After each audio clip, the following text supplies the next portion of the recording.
Boa tarde. Vamos começar a sessão aqui da mesa 23, o assunto petróleo e gás. Temos, no máximo, 1h e pouco, tendo em vista o encerramento e os compromissos que os ministros que estão presentes têm logo após essa sessão de encerramento.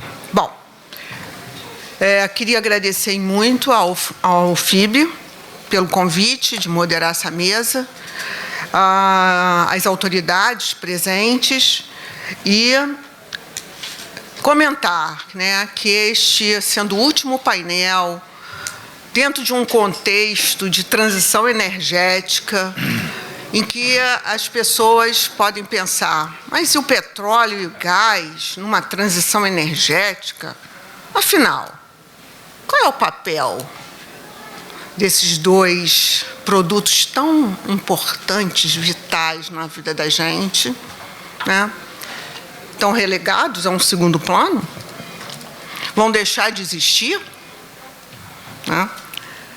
Então, temos pouco tempo, mas temos uma mesa extremamente qualificada para que a gente possa discutir um pouco dessas questões aí que eu coloquei, tendo em vista um cenário europeu muito distinto do Brasil.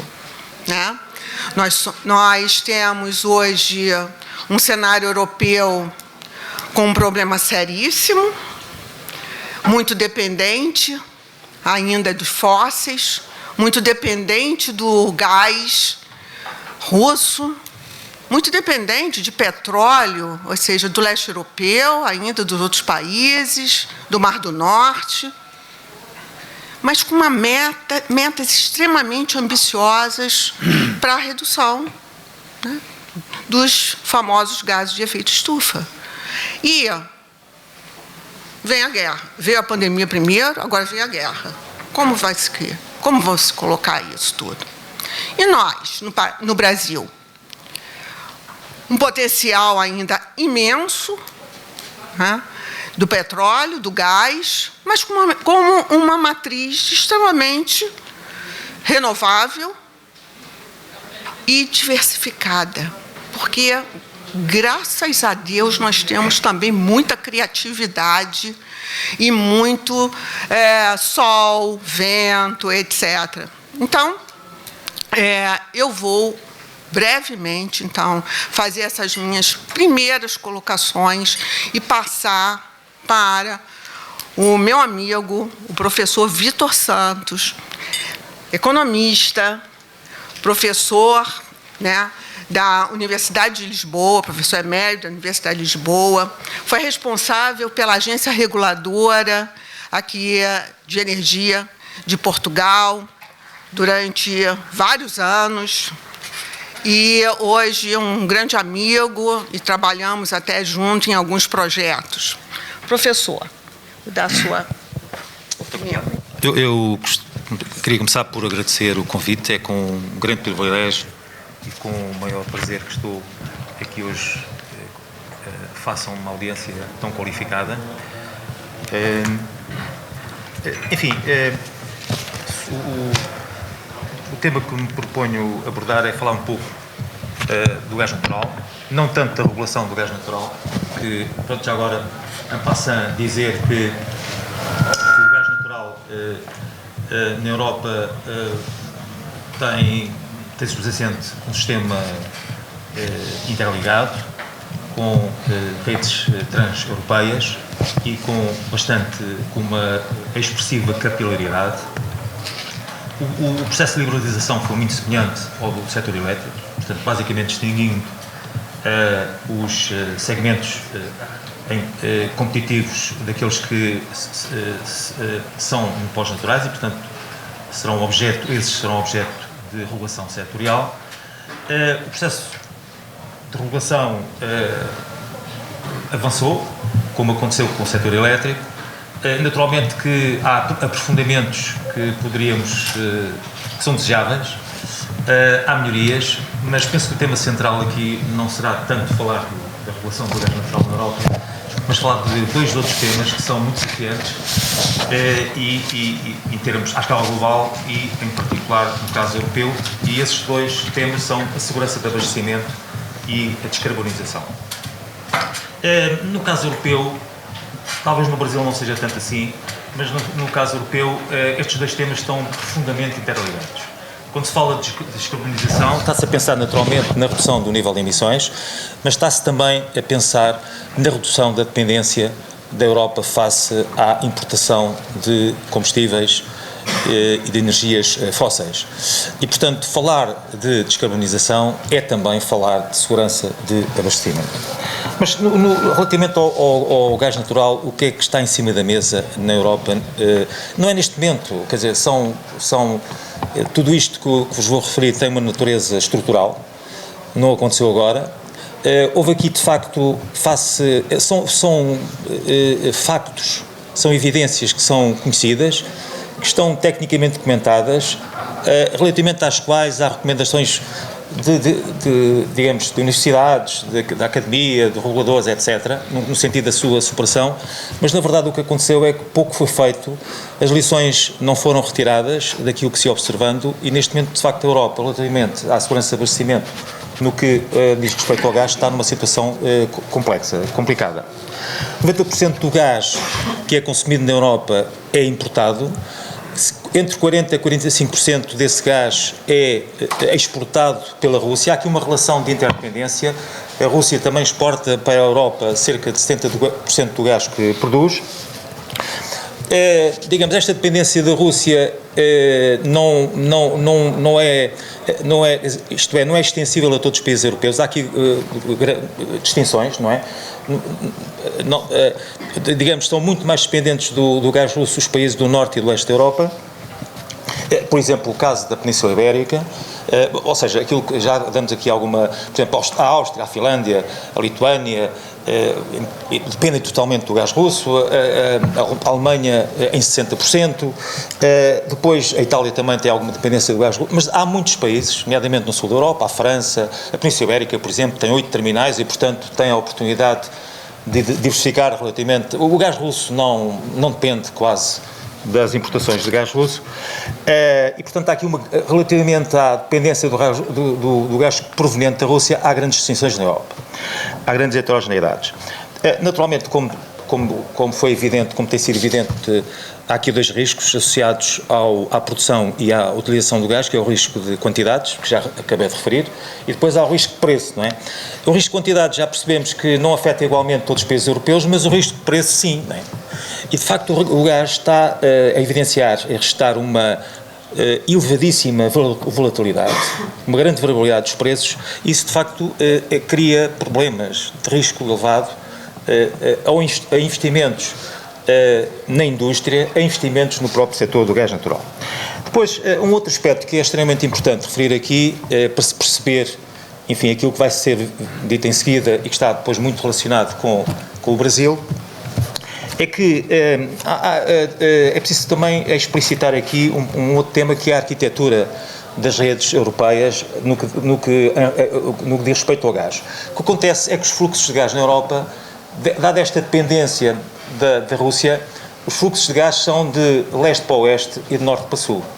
E quando se fala na diversificação em relação à Rússia, temos que fazer um esforço no sentido de fazer a inversão desses fluxos, de sul para norte e de oeste para leste. E essa inversão de fluxos não é nada de fazer. Envolve investimentos, quer dizer, podia ter sido feita em tempo. Neste momento é uma decisão, envolve decisões que têm custos elevados. Vejamos porquê. Por exemplo, nós podemos utilizar a Península Ibérica como sendo uma plataforma de aprovisionamento da Europa, mas isso não é possível fazer para já, sem que seja feito um investimento na interligação entre a Espanha e a França. Podemos diversificar o abastecimento, o aprovisionamento da Europa, utilizando o LNG, fazendo terminais ao longo da faixa costeira, enfim, da França, onde já existem alguns terminais, da Holanda, da Bélgica, da própria Alemanha, mas isso envolve investimento não só em terminais como em armazenagem. Por outro lado, a inversão de fluxos envolve, digamos assim, investimentos nas redes relativamente mesmo à própria inversão de fluxos.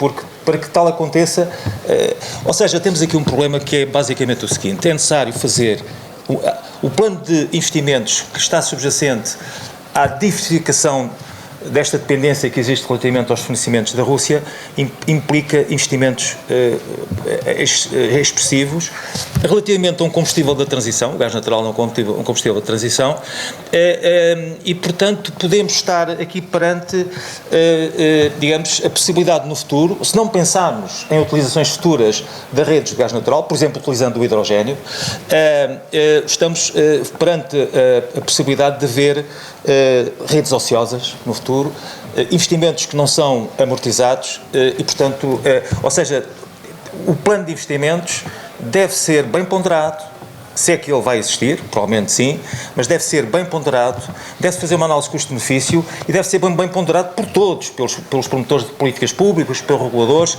e também pelos, naturalmente, essa ponderação está feita de certeza, pelas empresas que vão, digamos, fazer investimentos nessas alterações na arquitetura da rede de gás. É um bocadinho surpreendente que, face aos eventos de outubro, no que diz respeito ao...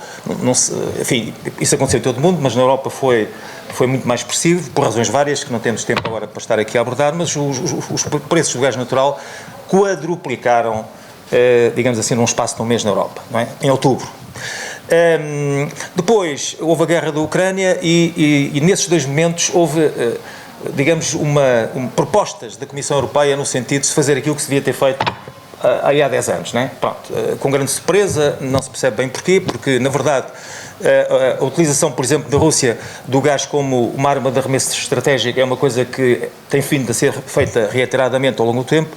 Portanto, não há aqui grandes surpresas naquilo que está a acontecer, talvez na intensidade, enfim, mas tudo isso podia ser previsto e, de facto, como já disse anteriormente, não foram tomadas decisões. E, portanto, houve aqui uma série de medidas houve 2 Conselhos Europeus que tomaram medidas que, basicamente, aquilo que visam é, como dizer, diversificar as dependências, admitir-se uma possibilidade que me parece um bocadinho vaga, imprecisa e provavelmente de difícil execução, que é criar condições para que haja um ente, provavelmente a Comissão Europeia, que promova uma certa coordenação nas aquisições, no aprisionamento de gás, de forma a aumentar o poder de compra, o poder de poder contratual da Comissão Europeia e, naturalmente, a aceleração da transição energética em várias dimensões, nomeadamente pela via dos investimentos em renováveis, eólicas, onshore, offshore, e também do solar fotovoltaico. Dizer também que estamos estado a falar de garantia de abastecimento, mas na Europa, provavelmente isso já foi feito na conferência, no painel anterior, a Europa de facto tem assumido uma posição de liderança, de compromisso, uma posição bastante assertiva relativamente à descarbonização. Os pacotes legislativos e os pacotes de medidas têm sucedido, o Green Deal, mais recentemente em julho do ano passado, o Fit for 55, que é foi um pacote de medidas que visa, no fundo, aumentar a redução de emissões até 2030, relativamente a 1990, de 40% para 55%. E as medidas, só para dar um exemplo, foram desenvolvidas no contexto do Fit for 55, têm como impacto uma redução no consumo de gás de 30%, ou seja, de alguma maneira é quase o gás, corresponde, está um bocadinho abaixo, não é? É quase uma porcentagem muito próxima do gás que é importado da Rússia.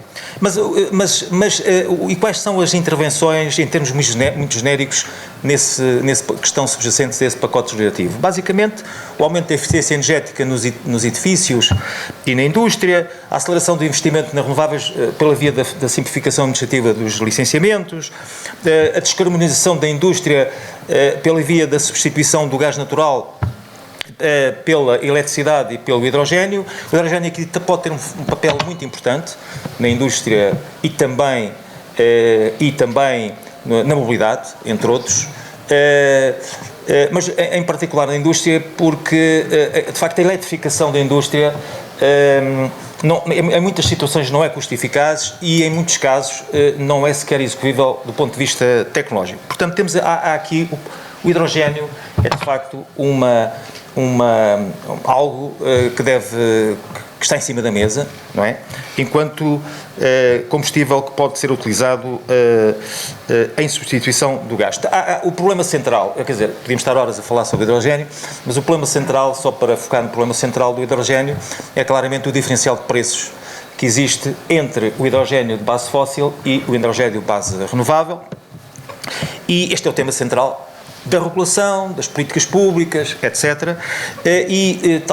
Por isso mesmo, a Europa, já em 2020, quer a União Europeia, quer os diferentes países, vários países fizeram isso, incluindo Portugal, Alemanha, etc., definiram as suas estratégias relativamente ao desenvolvimento do gás natural e as políticas associadas. Há aqui uma grande convergência de posições entre a estratégia para a União Europeia, como não podia deixar de ser, e as estratégias nacionais, e há aqui um aspecto que eu queria referir, e que é o tal aspecto que liga ao Brasil, é que, em relação ao hidrogénio, há de facto, os países têm dois tipos de perfis, uns importam, outros exportam. Isso acontece relativamente a muitas commodities e a muitos produtos, mas também acontece relativamente ao hidrogénio.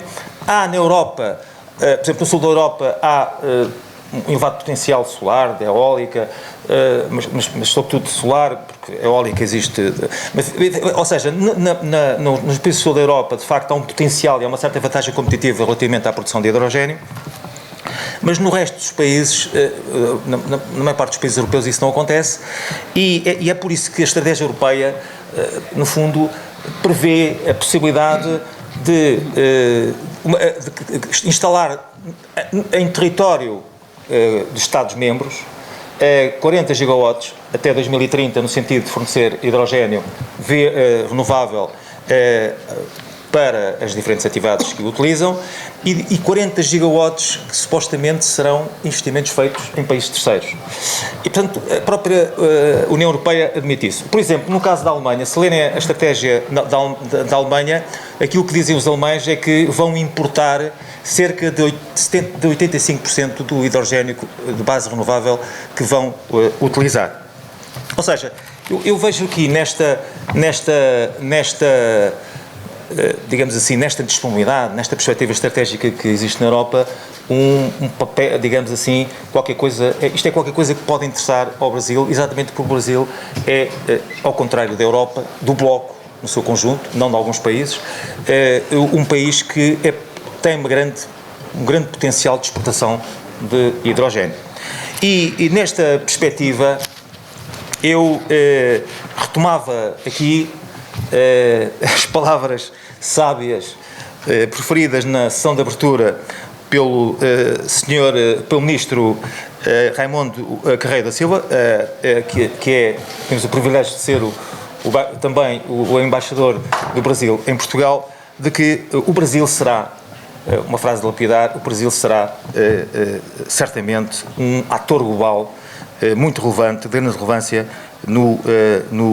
em relação à produção, portanto, utilizada no mercado interno e na exportação de hidrogénio de base renovável.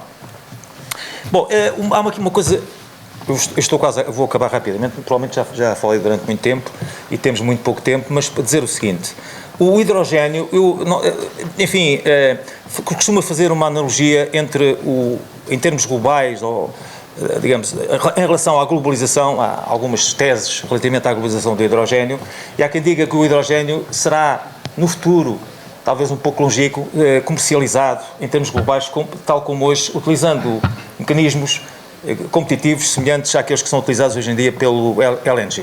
Mas estamos muito longe dessa situação, e neste momento a comercialização internacional do hidrogénio exige uma posição muito proativa dos Estados nacionais. E será certamente feita com base em acordos bilaterais entre países importadores e países exportadores. E é aqui que entra a relação entre o Brasil e a Europa. o Brasil será um exportador, a Europa no seu conjunto, embora isso não aconteça com alguns países, será um importador, e o Brasil pode ter aqui um papel muito relevante. E porquê que pode ter um papel muito relevante? Devido às características básicas, por um lado, devido às características do setor do hidrogênio, enfim, de uma forma muito, enfim, por cima, há aqui um fator que nós devemos ter presente, é que cerca de 70% do custo de produção do hidrogênio de base renovável é a energia elétrica de base renovável. Portanto, um país que tenha vantagem competitiva na energia tem vantagem competitiva no hidrogênio renovável, e o Brasil tem essa vantagem competitiva. Enfim, talvez um bocadinho por grosso, há quem diga que o Brasil tem um potencial de recursos energéticos superior a 1 milhão de megawatts de energia eólica e solar. Tem um arcabouço regulatório que é confiável, que é previsível e que é transparente. Isso é consensual em termos internacionais, porque senão não havia investimento no Brasil, no setor elétrico, e ele existe, como é bem conhecido. E, por outro lado, tem um outro tema que é, não sei se tem isso presente, mas é muito importante que seja aqui dito. O Brasil tem um sistema de contratação de energia que é muito reconhecido em termos internacionais e que, como sabem, está baseado na utilização de leilões. E a utilização de leilões conduz a que a energia seja contratada a preços mais baixos do que noutros modelos de contratação que são menos eficientes e menos eficazes. E, portanto, são estas razões básicas para que, enfim, depois podíamos fazer uma análise mais em detalhe, não é? Eu tenho tido o privilégio de trabalhar com a professora Teresa Aquino sobre este e outros temas e com um conjunto de investigadores brasileiros, professores brasileiros, sobre este tema de hidrogênio e sobre outros temas, e naturalmente poderíamos falar, mas enfim, em detalhe, penso que esta é a situação, ou seja, há aqui uma oportunidade que pode ser aproveitada no Brasil. É preciso ter presente que quem entra primeiro nestas coisas pode acontecer que ganhe um espaço. É preciso ter presente que há muitos países que estão a trabalhar nisto, que estão a apostar nos acordos bilaterais. No caso da América Latina, por exemplo, temos o exemplo do Chile, que tem um potencial muito elevado no Atacama, mas há outros países que estão, ou seja, o Brasil vai ter concorrência neste processo. Temos os países do Médio Oriente, a Arábia Saudita, os países do Golfo, temos a Austrália, a concorrência não falta, temos a própria Argentina no Brasil, e é preciso, no fundo, é preciso meter mãos à obra, não é? Porque aquilo que tem a ser feito já devia ter sido feito ontem, relativamente a um processo como esse. E pronto, basicamente era um pouco isto. Se quiserem depois, certamente não vai haver espaço para perguntas e respostas, podia-vos também falar um pouco daquilo que está a ser feito na Europa em termos regulatórios e regulamentares em relação ou seja, dizer-vos que questões como a certificação energética, garantias de origem, isso está bastante avançado na Europa. Relativamente ao arcabouço regulatório, ainda em dezembro foi publicado pelos reguladores um white paper. Já agora eu ia dizer uma coisa, aproveitava esta oportunidade para dizer que nós temos um regulador europeu, não é? Nós temos um regulador europeu para a energia. Já temos, não é preciso ser criado, ele já existe penso que o professor Jorge Vasconcelos me corrija, mas penso que desde 2009,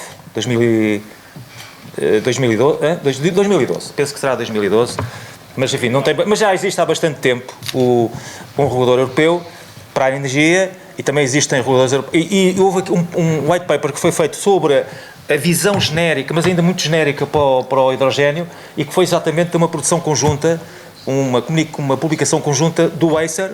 ACER é o regulador europeu, e também do CER, que é digamos, o Conselho Europeu dos Reguladores de Energia. Mas enfim, muito obrigado. Você focou a questão do gás, começou com a liberalização e terminou na questão do hidrogênio.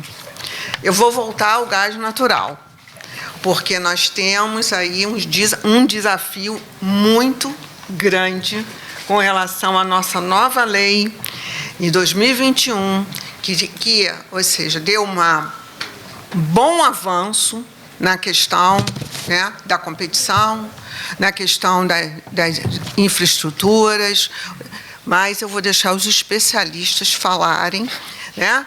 Porque esse é o painel dos especialistas. Doutor Bruno Arbust, ele foi CEO da Naturgy, que é uma empresa multinacional de energia e gás, na Itália e Brasil, durante muitos anos, né? Hoje ele é consultor, né? E também trabalhou bastante na elaboração aí da nossa lei do gás. Então, vou passar a palavra a você, Bruno. Muito obrigada. Bem, boa tarde a todos. Muito obrigado, Tereza. Queria cumprimentar os meus colegas de mesa, cumprimentar o embaixador. Agradecer, Tereza, permitir falar antes do senador, porque quem conhece muito desse tema lá no Brasil é ele, então fico mais cômodo, né? Bem, antes de entrar até no tema especificamente, queria remarcar algumas questões. Eu vou falar alguma coisa da diretiva da União Europeia, né? Porque, como a Tereza falou, a gente fez 1 ano de aniversário da Lei do Gás, né? E eu sou um daqueles, né, lá no país, que entendo que não temos ainda muitos motivos para comemorar. Eu passei como CEO do nosso grupo na Itália entre os anos de 2004 e 2007, que foi exatamente o processo de abertura, de liberalização do mercado lá, né, na União Europeia. E eu queria antes remarcar assim, o que significa um processo como esse. Quer dizer, disponibilizar ao cliente final um fornecimento seguro, a preços competitivos, ampliando a possibilidade real dos consumidores elegerem seu fornecedor, com ganhos reais de eficiência, e garantir a rentabilidade suficiente dos agentes para garantir a expansão das infraestruturas. Quer dizer, a liberalização não é um sinônimo de desregulação, e sim uma mudança de filosofia rumo a uma regulação orientada à concorrência. Quer dizer, buscando equilíbrio maior entre concorrência, transparência e necessidade de regulação.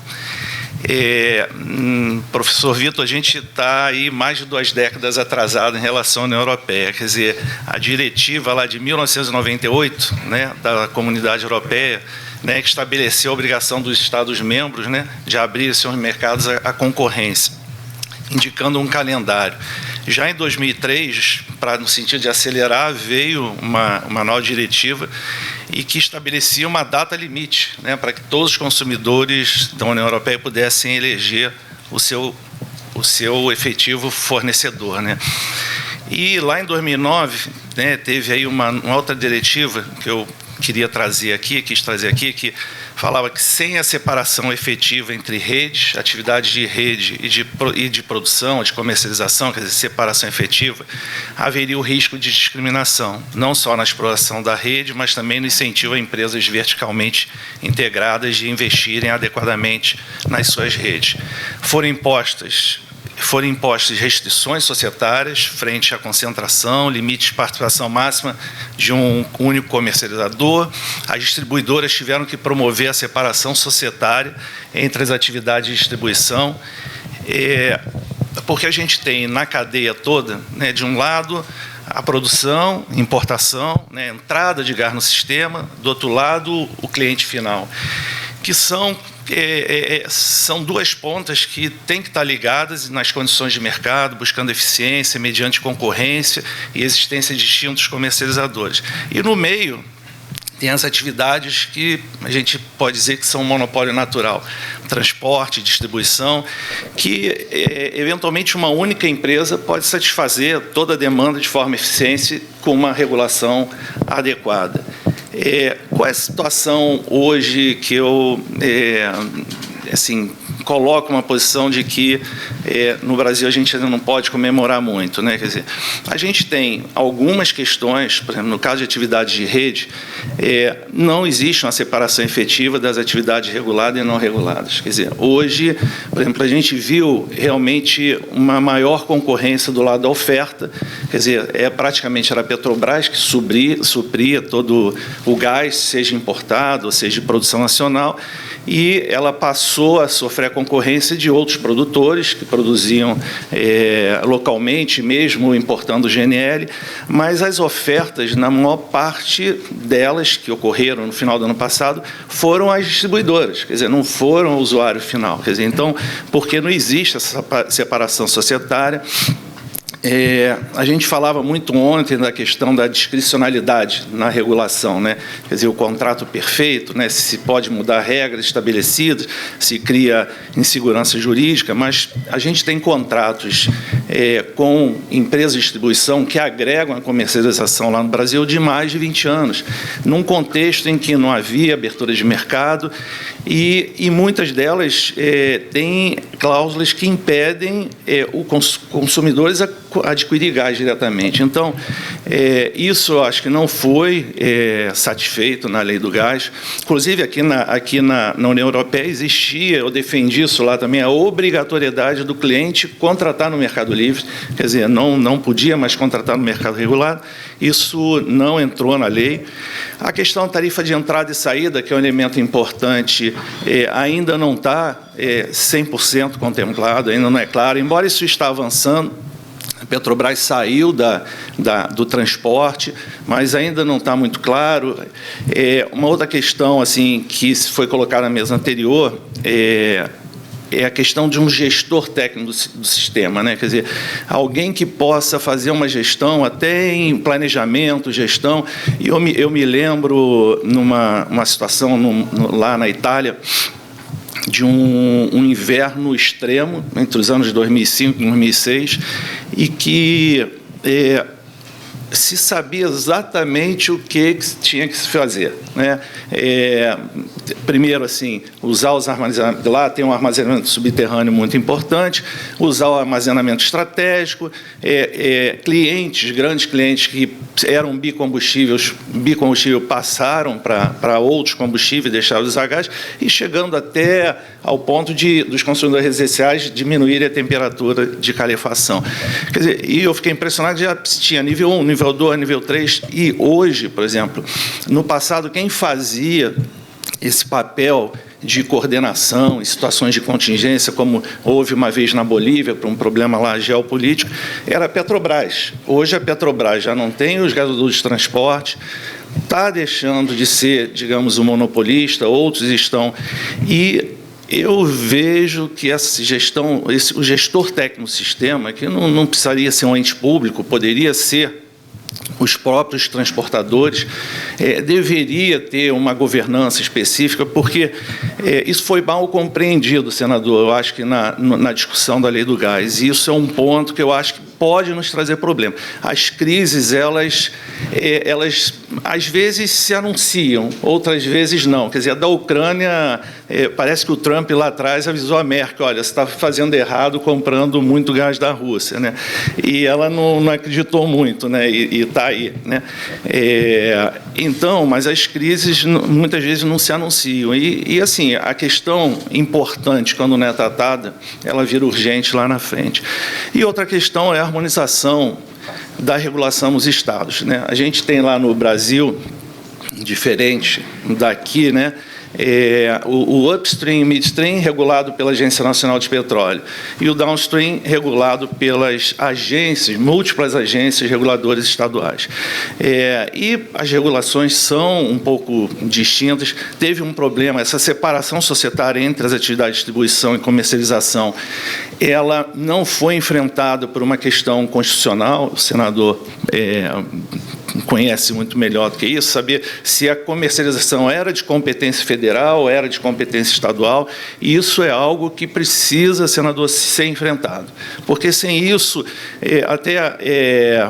eu ia responder a provocação do Gustavo Demarque no final, mas sem isso, a gente não vai ver, né, como se vê, como eu via na Itália, se vê aqui, no futuro, comercializadores fazendo oferta de gás e energia para um cliente residencial. Quer dizer, então, isso precisa realmente ser enfrentado. A harmonização da regulação dos estados é algo que precisa ser enfrentado. No lado da comercialização, eu acho que precisa limitar a concentração ao longo de um tempo. Eu acho que não se tem isso claro, né? O acesso não discriminatório às instalações gasistas pelas distintas comercializadoras. A questão lá do usar o CD, né? Quer dizer, é uma coisa que não é muito clara na nossa regulação. E eu acho que deveria, no futuro, os clientes estarem obrigados a ir ao Mercado Livre. A questão do gás, eu acho que ela tem um potencial muito grande, diferente da União Europeia. O Brasil, hoje, ele produz 50%, se você pegar a referência de 2021, 50%, mas reinjeta um volume muito grande, seja para aumentar a produção de petróleo, seja por falta de infraestrutura. Então, aí tem um potencial muito grande, em primeiro lugar, de investimentos importantes para o país. Em segundo lugar, para conseguir realmente uma independência maior. A gente vê que os Estados Unidos hoje está sofrendo menos, inclusive está ajudando a União Europeia com vendendo gás. Inclusive, isso traz uma preocupação. Esse ano a gente está no ano hídrico, né? Um ano hidrológico muito bom, mas se essa guerra tivesse acontecido um ano antes, talvez a gente tivesse tido muitos problemas no ano passado, porque o GNL, que chegava a 10, 12 dólares por milhão de BTU, hoje está a 30. Recentemente teve a Argentina fez um leilão de 10 lotes de GNL lá, 10 slots de GNL, um deixou de ser oferecido e a 30 dólares, né? Então, se a gente estivesse hoje comprando GNL, que é outro problema também, que todas as plantas, né, todos os barcos de entrada de gás natural de GNL no país, de regasificação, são tipo FSRUs. Então, a gente não tem terminais com estoque onshore, né, que poderia ter 4 vezes mais a capacidade do que esses barcos. A política de compra de GNL, até por uma questão, e aí essa questão de uma agência de energia, gás e energia, eu acho que se encaixa muito, porque acaba se comprando gás em regime spot, sem garantias, e hoje países fora da União Europeia estão no final da fila, né? O problema não é mais o preço que você vai pagar, o problema é se você vai ter, nos próximos 2 anos, GNL em condições de serem vendidos, né? Então, assim, a mensagem que eu tenho que eu queria passar, assim, a oferta não se improvisa, né? Montar uma planta de liquefação custa 5 bilhões de dólares, leva um bom tempo, precisa achar reservas. Construir um barco para transportar GNL custa 200 milhões de dólares, também demora um tempo. E esse mercado vai ser um mercado que vai ficar short de GNL nos próximos 2 anos. Talvez depois aumente, depois vem mais infraestruturas, mais oferta de gás no Brasil, mas a gente precisa planejar.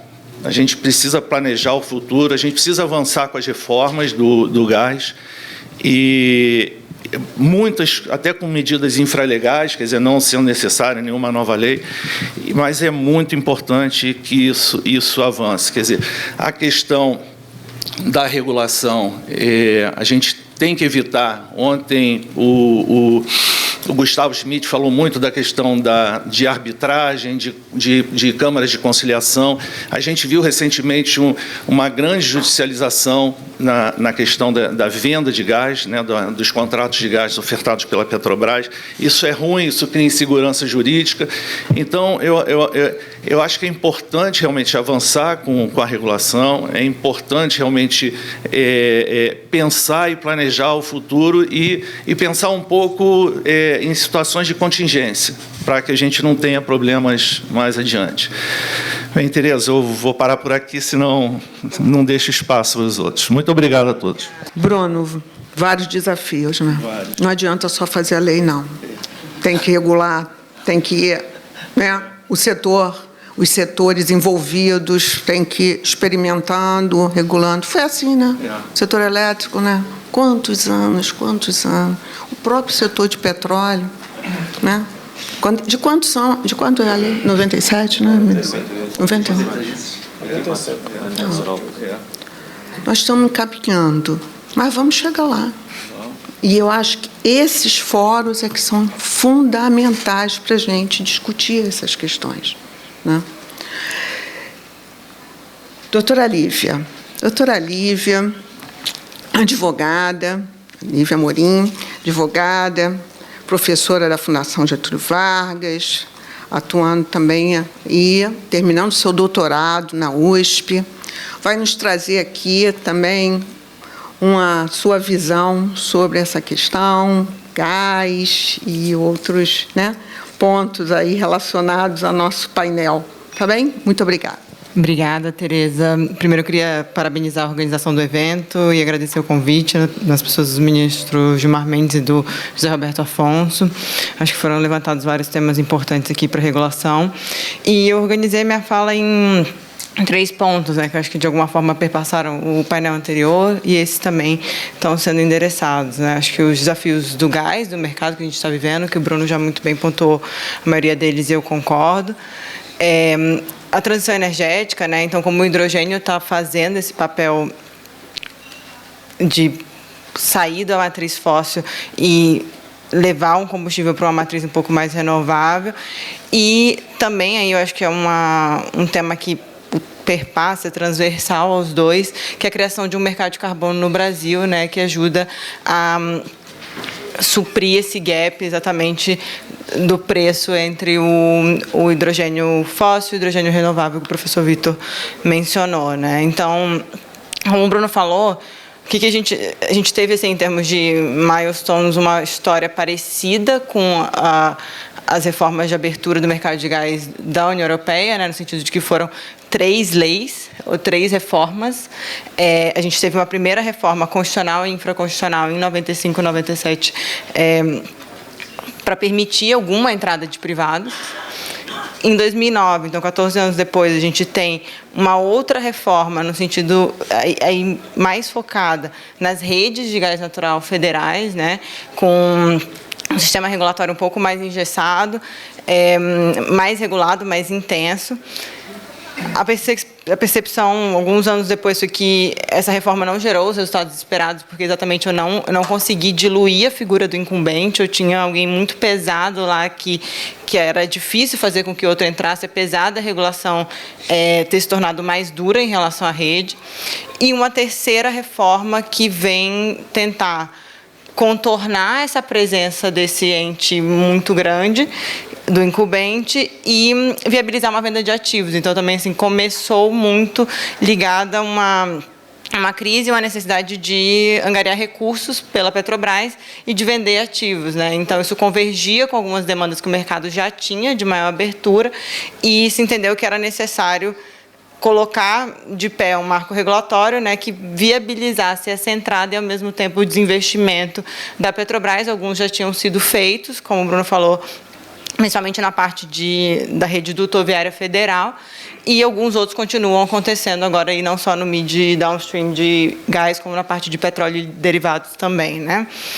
E nessa terceira reforma, mais especificamente, o que a gente fez, né? Foi feito um termo de ajustamento de conduta entre a Petrobras e o CAD, que é a nossa autoridade antitruste, para permitir uma série de etapas ali para viabilizar que a Petrobras fosse diminuindo essa presença e principalmente reduzindo algumas flexibilidades que ela tinha reservado para si nesse processo de financiamento de infraestrutura e dar espaço, reduzir algumas barreiras para que outros conseguissem entrar, né?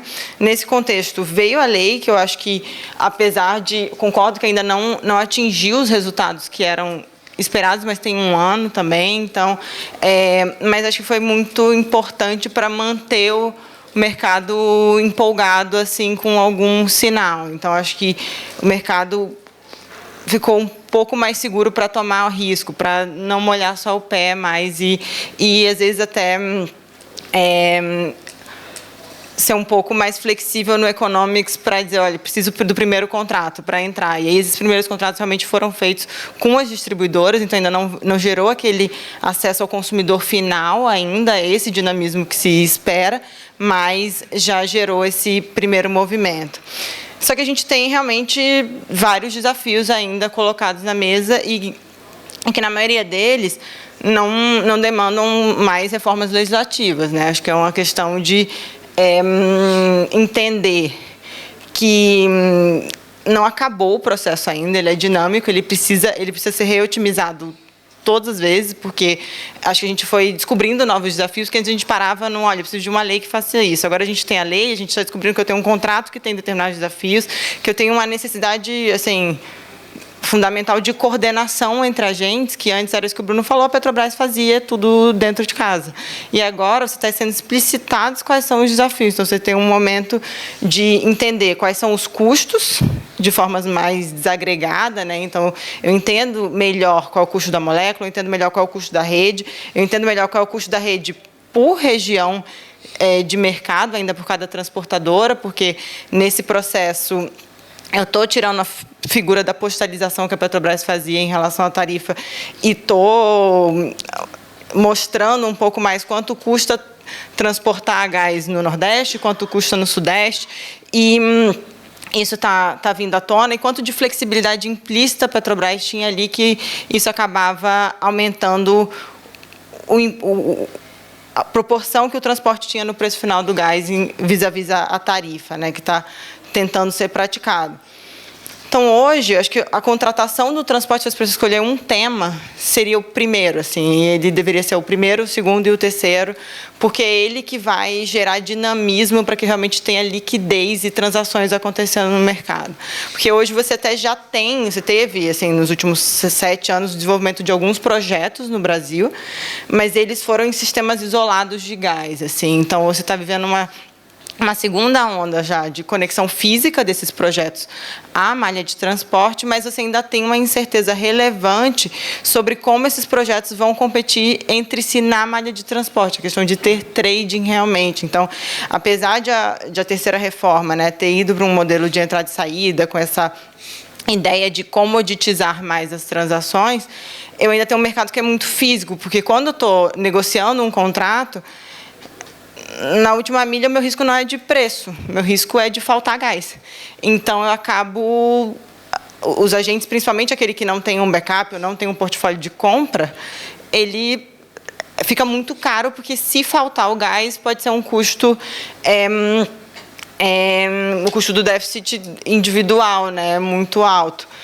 Então, acho que o transporte deveria, na minha visão, é ainda a maior prioridade para que você alcance essa competição. Hoje, a competição ela não acontece ainda de forma tão explícita gás-gás, é uma competição que se dá via formação de preço da energia elétrica. Então, assim, para os projetos competirem, o gás acaba competindo com... Então, a solução acaba competindo por aí, mas você não tem uma competição gás-gás tão clara, exatamente porque esses projetos não estão conseguindo se encontrar ali na malha de transporte. Eles estão conseguindo se conectar, mas vão viver o desafio de conseguir competir, né? Então, nesse sentido, o transporte, acho que dentro do transporte, as regras de balanceamento do sistema são fundamentais, que fiquem claras. Acho que o regulador tem trabalhado nisso, está na agenda regulatória, mas acho que alguma celeridade aí pode destravar alguns processos. E você viu, assim, a gente está observando um momento interessante no Brasil, porque a gente teve uma expansão relevante em termos de oferta de GNL. O mercado ali, em 2014, quando você tinha um outro cenário de preço de GNL, você, olha, não estou conseguindo flexibilidade aqui no mercado interno exatamente porque eu não consigo acessar a malha de transporte. Mas o mercado externo está barato, vou trazer o GNL. Então, você teve uma construção de uma série de terminais. Alguns deles, pelo menos 3 deles, contrataram compra de GNL no longo prazo, mas todos destinados à geração termoelétrica. Só que os projetos mais recentes, né, você tem até alguns, em termos de cronograma de implantação da infraestrutura de regasificação em si, bastante avançados, com previsão de conexão à malha de transporte, mas você tem essa profunda mudança no cenário internacional em relação ao mercado de GNL, que, num primeiro momento, então, pós-outubro, como o professor Vitor falou, já estava gerando alguma tensão no sentido de eu tenho uma energia barata no Brasil com o GNL caro, então eu tenho um dinheiro que está na mesa e eu não posso repor dessa forma, e, por outro lado, para quem ainda não estava contratado, é um desafio contratar a GNL hoje. E num momento em que você teve uma contratação emergencial de energia elétrica, parte indexada à inflação e não ao mercado internacional. Então, tem esse desafio na mesa hoje, e saber o momento em que isso vai virar, né? Então, já 2 anos, 2026, enfim, em que momento isso muda, mas fato que tem um interesse ainda no mercado, e acho que isso a gente vê bem de perto, assim. E aí, como é que o gás entra na questão da transição energética, né? O que vai firmar o sistema, então, onde é que a gente entra? Então, a gente começa a discutir, o professor Jorge falou que se está discutindo na Europa mais um phasing out, a substituição da utilização da rede pelo hidrogênio. O Brasil ainda tem estão sendo explicitados alguns gargalos, agora até físicos. No primeiro momento achava-se que era um gargalo meramente contratual, de estar contratado e não de overbooking mesmo, e agora a gente está identificando que você tem gargalos físicos. Então, hoje você tem uma disputa, por exemplo, entre a distribuidora do Sul, entre 2 distribuidoras do Sul, porque você não tem capacidade suficiente de movimentação de gás naquela rota, dada a separação de contratações que foi feita e a adoção do modelo de entrada e saída, que, pela flexibilidade que dá aos agentes, ele gera uma redução virtual de capacidade, né? Então,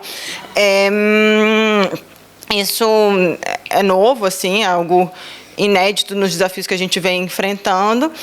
Então, assim, vamos fazer muitos investimentos ainda em rede de gás? Não vamos. A gente vai começar... o que vai ser feito, acho que ainda está obscuro, assim, não está claro.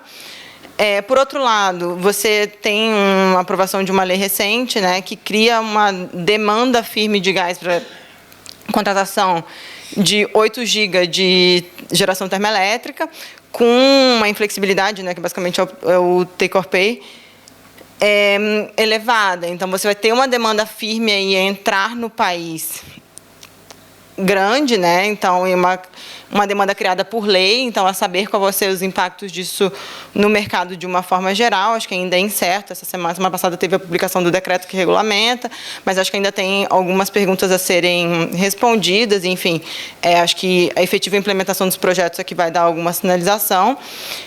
E da minha prática, o que eu tenho visto é um interesse maior dos consumidores pelo gás renovável. Então, inclusive, com uma predisposição a pagar um prêmio por esse combustível, né? Então, assim, em termos de regulamentação de especificação, de qualidade, o gás renovável no Brasil ele tem um menor poder calorífico obrigatório, ele dá ordem de 8% a redução em relação ao gás fóssil, e o mercado tem topado pagar igual ou mais um pouco pelo gás renovável do que pelo gás fóssil. A questão é que a quantidade ainda é pouco relevante, porque basicamente se recontrata a flexibilidade que eu tenho com a minha distribuidora, porque se acontecer algum problema com o meu suprimento de gás renovável, eu tenho o backup da distribuidora. Então, mas isso tem acontecido com maior apetite. E, nesse contexto, entra o hidrogênio, porque hoje você já tem, no Brasil, alguns projetos de hidrogênio cinza, né, do hidrogênio de origem fóssil. Você ainda não tem projetos de captura e armazenamento de carbono. Por outro lado, tem um apetite grande também no mercado no desenvolvimento de projetos de hidrogênio verde. E a minha visão, o que eu tenho visto é onde estamos, né? Primeiro, numa disputa por localização estratégica, exatamente olhando esse futuro breve de poder se tornar um exportador. Então, se é daqui a 5, 10 anos, mas eu quero já estar estrategicamente localizado para, se vier a ser um exportador, eu estar próximo à rota de escoamento, e onde eu tenho a infra para isso. Uma disputa por off-takers locais que estejam dispostos a pagar o primeiro para ser âncora, né? E, por fim, essa necessidade de valoração desses atributos renováveis para que eu consiga ter o dinheiro que falta para viabilizar o projeto. Então, é diferente um pouco do que você vê hoje em relação a solar e eólica, onde a valoração do atributo é, de alguma forma, um upside, assim, ou para os projetos de mercado livre eu começo a ter uma necessidade também, já que a gente migrou e passou a valorar a diferença horária do preço da energia, né? Mas para desenvolvimento de projeto de hidrogênio verde, essa demanda, né, do mercado de que eu consiga ganhar pelo carbono evitado que o projeto gera, acho que é algo que tem sido demandado. Tem um projeto de lei, inclusive de relatoria do senador, para a criação de metas de injeção de hidrogênio, né, o blending na malha de gás, e também dando poderes à ANP para regular. Eu acho que essa sinalização era esperada também pelo mercado, porque assim, quem vai regular, acho que era isso, e pelo que eu vinha sentindo, era melhor ter um regulador do que não saber, ficar totalmente às escuras, isso dá mais segurança para investir. Agora, do ponto de vista jurídico, acho que uma questão que é importante de ser endereçada é que, apesar de usar a rede de transporte de gás, na Constituição brasileira, essas duas fontes têm tratamentos jurídicos distintos, né? Porque o transporte dutoviário de gás é um monopólio da União e o hidrogênio verde, a princípio, não, atividade de livre iniciativa. Então, por mais que a ANP vá ter competências para regular e fiscalizar, a margem constitucional dela de intromissão na atividade é menor do que ela tem em relação ao gás natural. Então, isso é importante assim, que se tenha, porque nem sempre o paralelo econômico é juridicamente possível de ser feito, né? E, por fim, o Brasil está em discussão, tem 2 projetos de lei em andamento, já avançados, de criação de um mercado regulado de carbono, né? Acho que ali, pré-COP, havia uma expectativa de que tivesse uma aprovação, pelo menos na Câmara, para uma sinalização internacional. Não houve, mas o mercado continua discutindo, porque hoje, a nível compulsório, né, você só tem esse mercado destinado à substituição de combustíveis fósseis destinados ao mercado de transporte, né? Então, as distribuidoras de combustível têm metas de aposentadoria de crédito de carbono, que são o CBio, o RenovaBio, mas em relação aos outros mercados você não tem. Então, acho que de uma forma geral é isso, assim, era essa perspectiva que eu queria dar sobre como estamos no contexto brasileiro. Estou correndo aqui. Hercúleo, não consigo nem fazer as minhas colocações, mas eu vou passar para o doutor Saulo Pittini, advogado, consultor, ex-diretor jurídico do BNDES, profundo ex-TCU.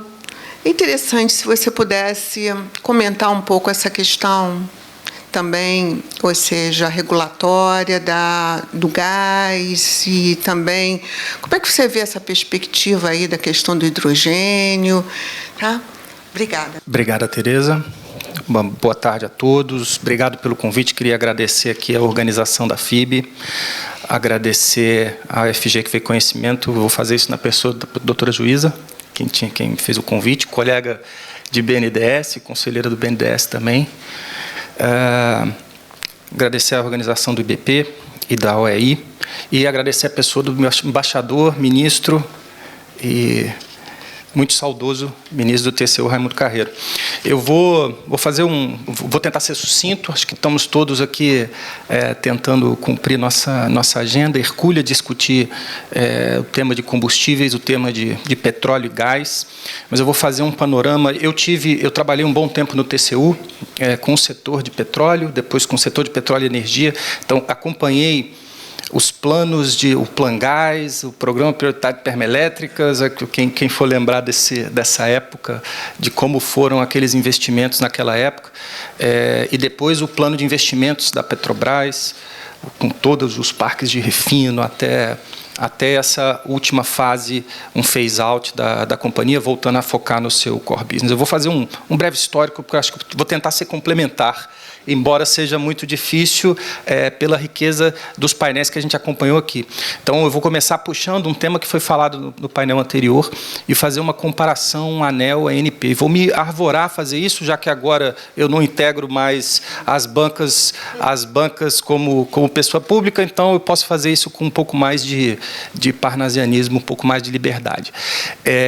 Eu vejo muita diferença entre o nível do que se trata na ANEEL e o nível do que se trata na ANP. E digo isso não por questão de falta de qualificação, obviamente, dos quadros, mas principalmente porque a quebra do monopólio do setor de petróleo e gás ele ocorreu em 1997, mas ele ocorreu de fato e não de direito, porque você não muda de um dia para o outro, você tinha um player monopolista que dominava toda a cadeia, verticalizada praticamente, e você não tira ela do mercado da noite para o dia. Então, isso foi acontecendo ao longo de muitos anos e a regulação toda era resolvida dentro da própria companhia, como colocou a doutora Lívia com muita pertinência. Regulação essa, inclusive, que arvorava ao controle de preços dos insumos, os preços dos combustíveis. Por que a população final sequer percebia isso? Porque o balanço da companhia albergava, muitas das vezes, aquelas dificuldades sinérgicas da cadeia produtiva de você produzir a um preço muito maior e colocar na bomba a um preço muito menor. E eu me lembro bem que a companhia a Petrobras, a nossa maior companhia, nossa maior empresa, ela, ao longo dos anos 2000, ela ainda se centralizou mais ainda. Quem não se lembra da política do poço ao posto, né?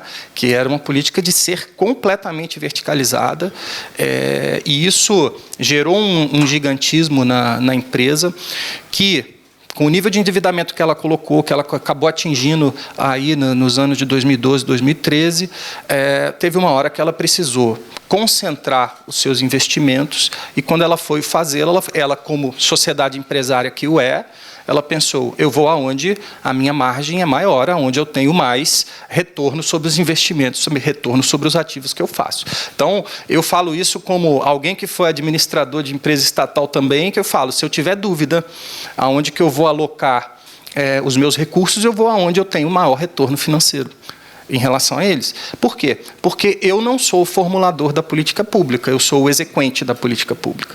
Então, essa é uma dificuldade que a gente, ao longo de muitos anos, viveu no Brasil, uma realidade que eu acho que em Portugal foi diferente, mas no Brasil a gente tem uma realidade de ter um operador monopolista regulador.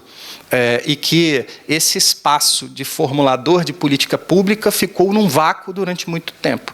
E eu pergunto ainda hoje, nós temos quem regula abastecimento, por exemplo, no país, a gente tem quem faz controle de disponibilidade de molécula, quem faz o controle de abastecimento, fazendo um paralelo aqui como um operador centralizado, como o ANS faz, ou como a Conab faz com os abastecimentos de alimentos. A gente não tem isso no país. E isso, durante muito tempo, ficou relegado à própria Petrobras assim o fazê-lo. E no momento que ela se viu premida de recursos para poder investir, com o nível de alavancagem que ela já possuía, ela foi se desinvestindo daqueles ativos que eram menos rentáveis e foi focando no seu core business, que a gente descobriu o pré-sal e a gente teve a dádiva do pré-sal lá pelos anos de 2007, 2008, que estamos começando a colher a produtividade agora.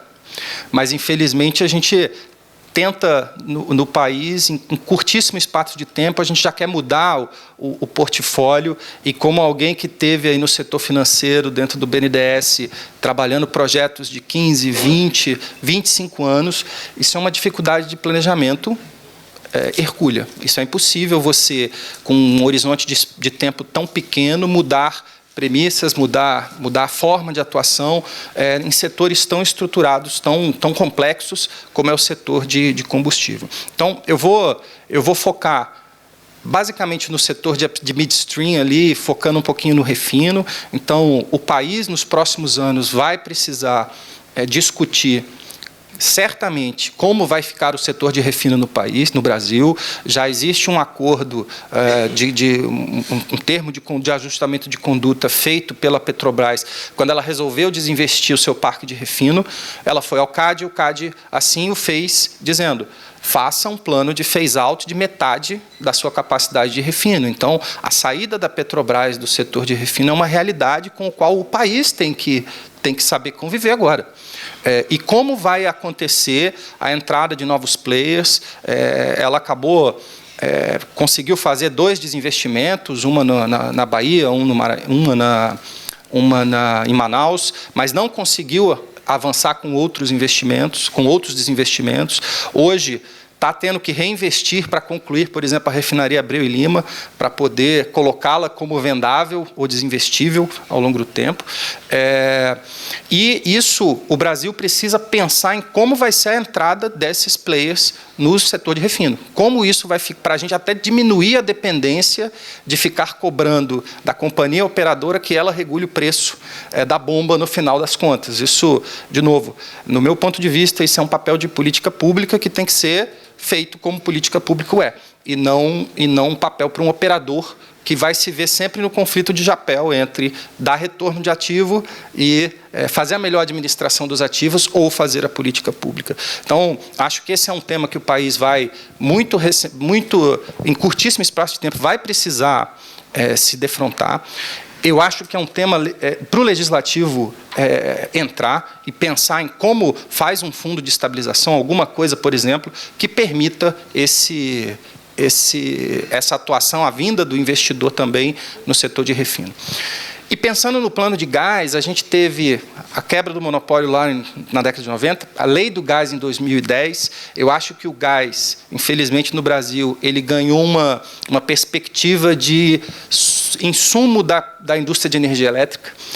Então, tudo norteia a indústria de energia elétrica e, se assim o for, talvez seja melhor o país caminhar para ter uma agência de gás e energia, alguma coisa que já integre as duas visões de portfólio, porque é muito difícil você pensar em ser comercializável e rentável em molécula, em produção calorífica, ao mesmo tempo que você tem que honrar os seus contratos, porque no Brasil, até desde a época do apagão, paga-se qualquer coisa para não se ter o apagão.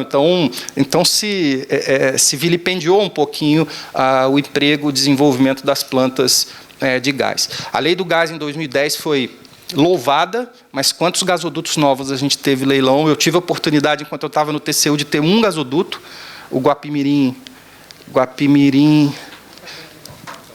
Itaboraí, perfeito. Foi um gasoduto que foi tentado ser leiloado, bem pequeno, e não foi, e mesmo assim não conseguiu chegar a seu fim. Então é um marco regulatório novo. Já mais recentemente tivemos uma nova edição que melhora muita coisa, mas bastante coisa ainda precisa ser, tem muito avanço ainda para a regulação. Eu vou mencionar, por exemplo, a necessidade de você regular dentro do upstream o uso das infraestruturas necessárias, porque as UPGNs, as unidades de processamento, ainda são monopolizadas. Então, quem quiser produzir, como produzirá, se não for depender da estatal que continue regulando o preço, né? Ou construa, ou pense uma forma de política pública que desenvolva isso. E, por fim, convido também a visitarem no BNDES um projeto que foi desenvolvido pelo BNDES, chama Gás para o Desenvolvimento, uma iniciativa que o BNDES fez junto com o setor privado.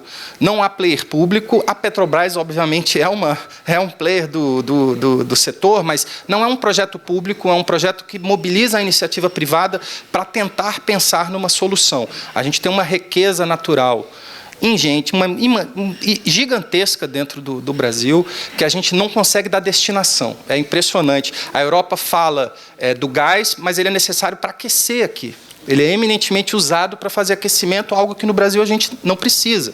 Então, a gente tem possibilidade de dar uma destinação em termos de matriz energética, que a gente ainda não conseguiu fazê-lo. Pensem por exemplo, no BNDES como sendo um hub desse de congregar congregar players que possam fazer um projeto da iniciativa privada, autorregulado, mas que vai pegar sinergias da produção e tentar fazer, quiçá, um Harry Hub paralelo aqui, que a gente consiga ter algum tipo de malha aqui no Sudeste brasileiro, lá no Sudeste brasileiro, para que a gente desenvolva o mercado de gás. Finalmente, também convido a visitarem lá no BNDES os projetos de crédito de carbono que já foram lançados. O BNDES fez chamadas de crédito de carbono muito recentemente, está tentando desenvolver o mercado secundário, o mercado de livre, não regulado, de crédito de carbono. O Brasil tem muita vantagem competitiva em relação a isso. A nossa matriz energética, quando formos pensar em balanço, ela já é eminentemente renovável, diferentemente de outros países que têm que atingir metas de redução. Nós já partimos de uma matriz eminentemente renovável, então a gente tem muita vantagem nisso. Temos os principais ativos ambientais do planeta e eu sou muito otimista em acreditar que temos muito o que fazer, mas a gente tem tudo promissor, tudo para conseguir chegar nessa agenda. O BNDES já tem muita coisa feita em termos de crédito de carbono, mas falta um pouco de iniciativa mais centralizada. Eu penso que precisamos evoluir em política pública nesse setor. Para mim, falta política pública, o que não significa podar a iniciativa privada de poder fazê-lo, mas que se direcione bem qual é o papel que se pretende para o gás natural, para os combustíveis, para os biocombustíveis, em termos de política energética, o que a gente quer em médio e em longo prazo. Essas contribuições que eu queria fazer. Muito obrigado, Tereza. Mais uma vez, agradeço a todos. Obrigada, Saulo. Saber que o banco está bem atuante nesses planos. Vou lá estudar um pouquinho isso com eles. Dr. Décio Freire, consultor jurídico, advogado da ABGás. Para quem não conhece, a Associação Brasileira, né, de Empresas Distribuidoras de Gás. Então, doutor. Boa tarde a todos. Quero cumprimentar a todos na pessoa do embaixador Raimundo Carreiro, embaixador do Brasil e Portugal, embaixada que conheci muito, ministro Raimundo, na época do meu querido e saudoso Itamar Franco, com quem trabalhei e que aqui foi embaixador. Bom, saibam que vocês tiveram muita sorte. Primeiro, por não ter PowerPoint. Eu tinha 97 slides para passar para os senhores. Segundo, porque praticamente já esgotaram o tema. Então, aqui a minha função ficou extremamente facilitada. Até porque, meu caro Lucon, para mim, que estou precisando desesperadamente de uma dieta, é mais difícil eu recusar os doces de Portugal do que falar sobre hidrogênio em 10 minutos, que agora já são 7, segundo foi aqui comunicado. Então, vamos lá. Eu não vou aqui, naturalmente, falar da cadeia de hidrogênio, não vou falar aqui do hidrogênio cinza e do hidrogênio azul, do hidrogênio verde, para uma plateia tão seleta e tão preparada. O professor Vitor Santos já comentou sobre as vantagens do hidrogênio, a professora Lívia também complementou sobre as vantagens do hidrogênio, o doutor Saulo falou também das vantagens e do mercado brasileiro, e eu posso apenas contar 2 casos aqui muito rápidos. Em 2009, quando vim fazer uma palestra em Portugal, no nosso escritório em Lisboa, eram 60, 70 empresários.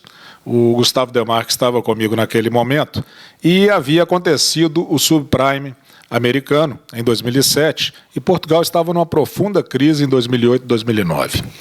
Após a minha palestra, e eu ali, com muito otimismo no Brasil, colocando o Brasil como um grande mercado de 190 milhões de consumidores naquele momento, de uma vasta extensão de terra, uma democracia consolidada, eu fui interpelado por um senhor, um empresário, já de idade avançada, bastante experiente, quando ele falou o seguinte: doutor, é muito bom ouvir alguém otimista com relação ao seu país, porque no nosso caso, Portugal, isso idos de 2009, a única luz no fim do túnel que nós enxergamos é um comboio vindo contra nós.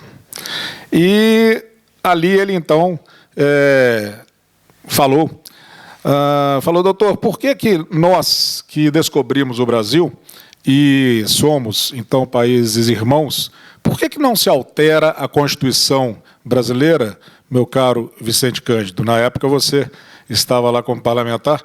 Por que não se altera a Constituição brasileira para se instituir Portugal como 27º Estado, mais o Distrito Federal? Essa era a situação de Portugal naquele momento. E eu extremamente otimista com o Brasil. Em 2015, retornei a Portugal e fiz uma palestra semelhante para um grupo extremamente parecido de empresários, no mesmo escritório nosso de Lisboa. E, naquele momento, a situação completamente já se invertendo.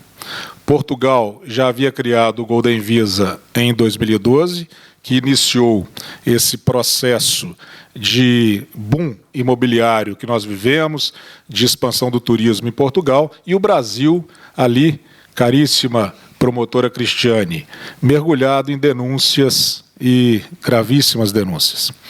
E eu também tentando ali, vamos dizer, mostrar a potencialidade do nosso país. E aqui eu faço hoje com muito mais tranquilidade, porque tenho absoluta convicção de quem estuda a questão do hidrogênio desde o início, e quando o Sidney, a quem muito agradeço, me convidou para participar desse painel, eu fiz questão de participar, e eu pensei, como ontem, aliás, hoje, o ministro Benjamin Zimler falava, o ministro do TCU tem que saber de vários temas. Assim também o é para quem é titular de uma banca que tem 21 boutiques de especialidades. Eu também tenho que saber de vários temas.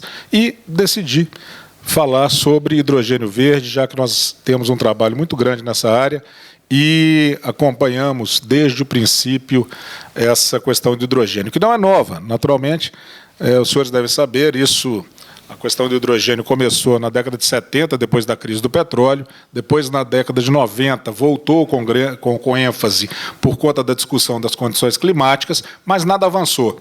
Mas agora sim, agora, por tudo que foi falado nessa mesa, e muito bem explanado, realmente o hidrogênio verde é uma realidade. E o Brasil na minha opinião, o global player, ou tem condição de ser o global player em relação ao hidrogênio verde.